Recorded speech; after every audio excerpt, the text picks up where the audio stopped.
A billionaire dropped 50,000 naira on my cracked plastic table while I was fighting contractions and said, "I don't need change."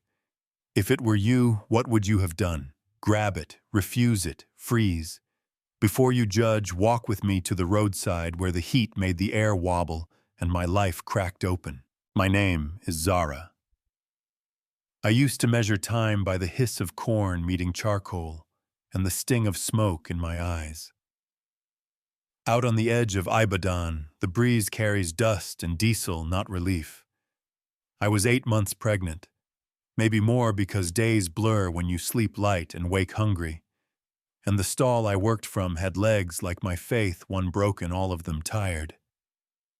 Behind me sat a sack of raw corn I'd bought on courage and credit, in front of me a plastic bowl with a few crumpled bills that never felt like enough. I could tune a fire with 2 sticks and a prayer I could keep the kernels turning until the blister on my thumb felt like an old friend, but every afternoon the same thought returned like a mosquito you can't swat away. What if this is all I'm ever going to be? It wasn't always this.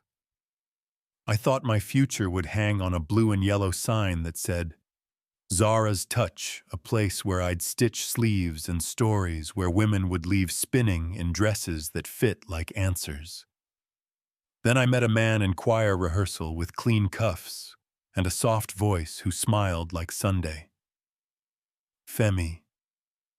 He walked me home, he listened. He said the kind of gentle words that make you stop bracing. When the test turned positive, the calls turned silent. Then the number turned off. My aunt put 2,000 naira in my hand and put me on the street. Yeah, that happened. If it were you, what would you have done? I slept under a shuttered shop that first night, wrapped in a cloth that smelled like a life I couldn't go back to. People looked through me like you look through a dirty window. Not cruel, just inconvenienced. An old woman roasting corn let me fan her fire for a week. Then one day, she didn't come. I asked around, heard the word collapsed, and watched the stall sit there like an empty chair at a table nobody sets anymore. Survival makes choices for you. I lit the fire, I turned the corn I sold, what I roasted, and the next morning I did it again. It wasn't romantic. It just worked. The day the SUV stopped, the air felt mean. The grill popped like tiny gunshots. A schoolgirl bought one ear and ran. A bus conductor haggled me down to near nothing and still walked away. My pride stepped outside for air because pride doesn't buy diapers. Then I heard tires on gravel and saw a black SUV so clean it looked allergic to dust. The door opened, and out stepped a man in a white shirt with sleeves rolled, dark trousers, no watch flashing, no chain, begging for attention. The kind of quiet that says money without speaking a word. "Good afternoon," he said, voice low, not cold. "Good afternoon, sir," I said, and stood the way you stand when you don't know whether to greet or run. "How much is 1 corn?" 100, I answered, bracing for the dance. The pretend laugh, the tiny lecture, the way pity dresses up as kindness if you squint. He nodded, reached into his wallet, and set a rubber-banded bundle on the table. Crisp, clean, 50,000. My throat forgot what swallowing was. "Sir, I don't have change." "I don't need change," he said, and the tired little smile he gave me didn't ask for anything, didn't sell anything. Didn't perform a thing. I looked up into sunglasses, and then at his eyes when he took them off. Brown calm, like he knew the weight of smoke that clings to your skin. He didn't ask my name. He didn't offer a sermon. He nodded, walked back to the SUV, and drove off. My hands shook over the flame. I wanted something I hadn't wanted in months, for someone to turn around. He did. The next day, same SUV, same quiet. He paid exact, leaned on the edge of my table like he had time to waste, and finally said I didn't introduce myself. "I'm Nathaniel." Zara, I said, tasting my own name like it was new. He didn't ask the questions people think they're entitled to. He didn't play detective about the baby or the man who vanished. The day after that, he brought cold, bottled water. And if you've been living on warm sachets, you know why that detail feels like a miracle. Mind if I sit? He asked. I told him the bench wasn't clean. I've sat in worse places, he said, and something in me stopped bracing. We watched corn blister. We let the fire talk. I'm not trying to be weird, he said, which is exactly what weird people say, you know what I mean. But then he added, I've seen a lot. Money power people. And I've never seen anyone hold themselves together the way you do. I almost dropped the tongs. He kept showing up. Food once. Soft bread and hot akara wrapped in paper that stained your fingers in the best way. Another time, slippers soft as clouds for my swollen feet. He didn't insist. He placed things down and said, they're yours if you want them. I told him little bits. The ant, the sidewalk, the old woman's stall, the way fear and hunger make you efficient. He listened like listening is a job. Not every kindness is a cage. That took time to believe. A week later, he arrived with hair slightly out of place, like life had finally put a hand on his shoulder and pushed. I had to leave for Abuja for work, he said, breathing like he'd run. I'm sorry I missed 2 days. Then without drama, I want to help. I mean really help. He set a brown paper bag on my table, then a thick plastic envelope I could feel before I picked it up. Open it. Inside, neat stacks of 1000s. Fresh print bank smell, not something that lives at roadside stalls. Nathaniel, I can't take this, I said, pushing it back like it might bite. It's not charity, he said, hands up, stepping back as if I was a frightened bird he didn't want to spook. It's a seed. A seed. The word made me mad and hopeful at the same time. Seeds ask for water and patience and a season where you're not starving. Use it for rent or a better stall or a doctor, he said. No strings. Do you think that's fair? To drop a bag and promise no strings? Some of you will say yes. Some of you will see threads anyway. If it were you, what would you have done? He came the next morning with a woman in scrubs. This is Dr. Ioma, he said softly. You said you haven't seen a doctor in months. Let her check you and the baby. I started to refuse out of habit. Then I saw the way he stood a step back, giving me space, letting me choose. Blood pressure, pulse, gentle hands. You're strong, she said. The heartbeat sounds good, but you need rest food, less stress. I told her I'd put less stress on layaway, and we all laughed in the way people laugh when the truth fits but doesn't feel good. I found a small room near the stall. A bed that didn't smell like mold, a door that locked a window that made the morning make sense. Nathaniel brought a standing fan that hummed through the night like a small mercy. He fixed the curtain rod, the wobbly stool, the part of me that believed softness is a trick. He didn't touch me, didn't hint, didn't expect. He stayed. Then the pain hit. It climbed up my belly like a fist and squeezed. The tongs fell and clanged against dirt. Not yet, I told a body that had its own calendar, but the next contraction arrived like a wave that didn't care what you wanted. People passed by with the busy eyes of those who aren't sure if your emergency is theirs. Then tires slid on gravel. Zara, he shouted, and he was under my arm and at my back, and the world got smaller in a way that felt safe. We're going to the hospital, he said, not a question. Bystanders lifted. SUV door slammed. City noise went soft around the edges. At the maternity ward doors, a nurse blocked him. Sir, you can't come in.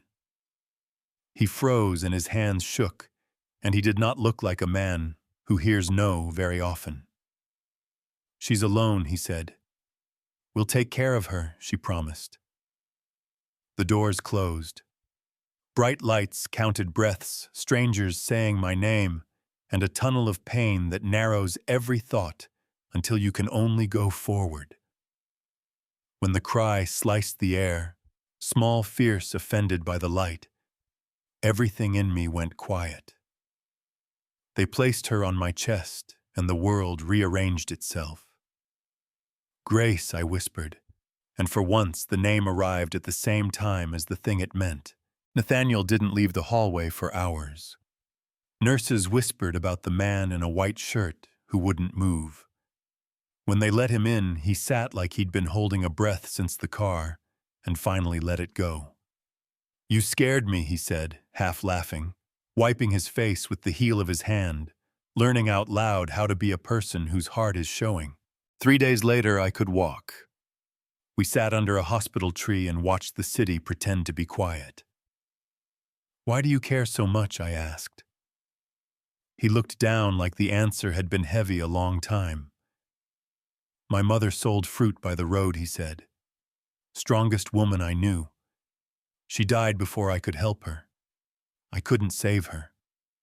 Maybe I can stand beside you while you rise." I told him I didn't need saving. He nodded. "I know." Both things felt true. We went home. He carried the bag. I carried Grace. "Where to?" he asked. "Home," I said, and meant it. He set up the fan like a man installing a miracle. Nights softened. Days started to look like tomorrows. Then he brought a folded flyer, a permit, and a key. "A kiosk at the community market," he said. "Paid 6 months in advance." My hands shook. "It's too much." "No," he said, "it's enough." Twist. Right when my ground felt steady, he left. He said Lagos and investment back soon. He called, he texted, then distance got louder than intent. I tried not to rehearse old pain, but grief remembers the choreography even when the music changes. Then a man in a suit showed up with an envelope. Inside, a letter and a lease. My name. "Zara, if you're reading this, I've gone somewhere to rest.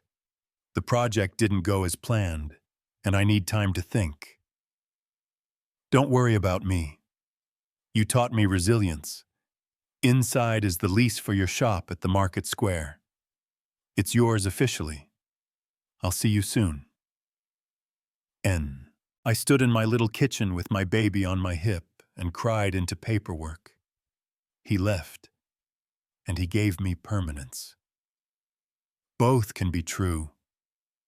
Stick around, because what happened next will blow your mind.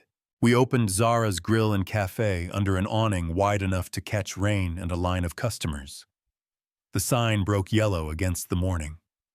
The air smelled like butter and smoke and new chances. I hired 2 girls, Amaka and Titi, both from houses where love felt like conditions, both with hands that learned fast. We started giving free meals to street kids 2 nights a week. Not because we're saints, because I remember what a full belly does to hope. A local paper showed up, took pictures, wrote a piece that called me the corn seller, who became a cafe owner, and called him a mystery investor. I didn't correct them. The market called me auntie. Business grew. Some days I missed him like a bruise you learn not to touch. Other days I said his name out loud to Grace so shame couldn't build a nest. "He'll come back," I told her, and she looked at me like babies do, honest and not impressed by promises. The rain returned first. Curtains of it. Vendors scrambled. I laughed because sometimes you laugh or the weather wins. Through the mist at the market gate, a tall figure watched, like he wasn't sure he deserved to move. He walked toward us, slow braids pasted to his head, white shirt, soaked. Nathaniel. He looked the same and not.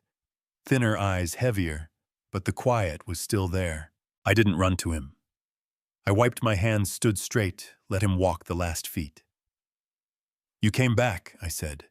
"I told you I would," he said, and then he gave me the only answer that matters when you've been left before. I needed time. To remember who I was before everything got loud, to be the man who walked up to a corn stall and saw strength, not struggle. You could have said that I told him no anger in it, just truth. I didn't know how he said, and the honesty cut deeper than distance ever could. Grace cried perfect timing, and he flinched like he didn't know if he was allowed to look. "Can I see her?" I nodded. He lifted her like a promise, hands a little shaky, eyes a lot wet. "She's bigger.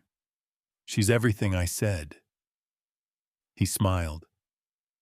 "She looks like you." Everyone says that I answered, and the world shrank to rain on an awning and a baby learning a man's face. We ate roasted corn under the new sign like it was the first day again. "Don't disappear," I said, calm like a contract. "I won't," he said, and this time I believed him in my bones, not just my ears. Life after that wasn't a montage. It was work. He helped expand the cafe. Benches you could actually sit on, a chalkboard menu where Amaka wrote specials like poetry, a corner for coffee that convinced half the market to show up early. He'd arrive pressed and leave with charcoal fingerprinted on his sleeves. People who used to whisper that he must be buying me switched to asking for second helpings. Progress. We hosted a night of gratitude, candles in jars. Neighbors the doctor who held my baby first. The girls standing a little taller because savings accounts will do that to you. Nathaniel stood beside me, hands in his pockets like a man still learning what to do with joy. "You turned pain into purpose," he said. I shook my head. "We did." He smiled and didn't argue, because sometimes agreement is an act of love. I'm going to say the thing that makes people argue in the comments, because I want you there. Does a billionaire stopping at a stall fix anything real, or does it dress a broken system in nice lighting? Is a bag of money charity that makes the giver feel good, or a seed that grows shade right where you are, so you can gather strength before you fight the bigger fight? Do you think that's fair? That one woman gets a key because luck parked at her stall, while another woman just as brave turns corn under the same heat and goes home with less? Here's what I know. The money didn't save me. The lease did, because it had my name on it. The water didn't save me. The doctor did, because she treated my dignity like it was a vital sign. Nathaniel didn't save me. He stood next to me until I remembered I could save myself. There's a difference. If you can't see it, tell me why. If you do see it, tell me what it looks like in your life. One evening, sweeping kernels off the floor with Grace babbling in the till box like a tiny auditor, I asked him, "Do you miss it? Before the money?" He leaned in the doorway and thought longer than you think a rich man should have to think. "Sometimes," he said. "Life was hard, but simple. I knew who I was. Now I'm still figuring it out." I nodded. "Maybe we're both still learning." "Together," he said, and the word fit. People want the kiss in the rain ending. I get it. But what we built first was better. Staying power. He still travels for work, but he comes home to us. He still answers calls, but he sets the phone down when Grace toddles by and grabs his braid. We still argue about whether plantain belongs on the menu, and somehow it matters like a referendum, because small lives get grand when you care. We still close late, sit on overturned crates, watch the coals turn from orange to memory, and let silence be a prayer that doesn't need words. At dawn, the light hits our sign just right, and dew turns every letter into a tiny hallelujah. I step outside with a mug of coffee and a child who believes the world is safe because today it will be. He passes me the mug. "Forever," he says, soft. After the fire, I answer, because that's what we are. Not the flames, not the smoke, but what remains and what we built from it. So now I'm asking you to step into this with me. If it were you, would you have taken the money, or walked away on principle and gone to bed hungry? Would you trust a man who could change your life with a wallet and a good intention? Should help look like laws and systems only, or can it look like one person in one moment choosing to stay? Tell me in the comments. Argue with me. Tell me I'm wrong and why, or tell me what seed someone planted for you and how you made it grow. And if this story hit something true in you, share it with someone who needs to remember that staying can be a bigger miracle than saving. And subscribe so we can keep telling the kind of stories that make all of us ask better questions.